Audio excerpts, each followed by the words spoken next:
Je reviens sur le congrès de 2004 que j'ai organisé à Paris, dans des conditions très particulières.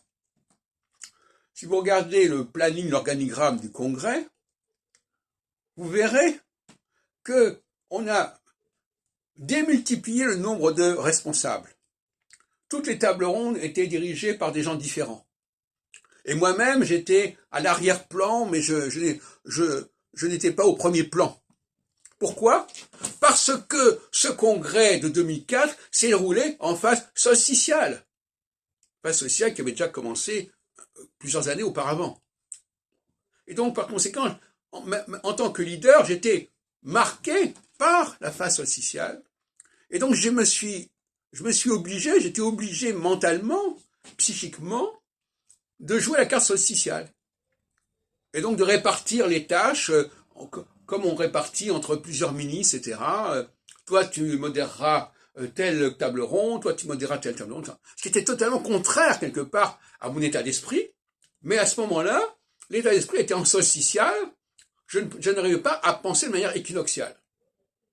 Je n'ai pu le faire que en 2007-2008, avec la création de la télévision astrologique, etc., dont Roger Eke s'approprie la paternité de manière totalement abusive, parce que finalement c'est moi qui ai réellement créé cette télévision, puisque même lorsqu'il s'en occupait, c'est moi qui fournissais la plupart des documents audiovisuels. Bon, donc là, quand on voit dans le catalogue Très Daniel qu'il se revendique chez créateur de TV Urania, c'est de la mythomanie quasiment. Donc, effectivement, j'ai ce souvenir très ambivalent concernant 2004, parce que à la fois, j'étais très content que tous ces gens se rassemblent autour de moi, mais en même temps, j'étais quelque part leur marionnette, quelque part. J'étais leur prétexte.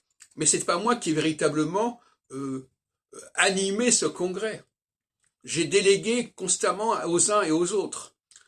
Parce que, en effet de socialité, le leader équinoxial, il perd ses moyens. Parce qu'il ne peut pas, il n'a pas l'énergie, il n'a pas la mentalité qui consiste à être présent partout, ce qui aurait donné une unité au congrès. En démultipliant, en répartissant, en dispatchant, vous cassez l'unité du congrès. C'est ce qui s'est passé.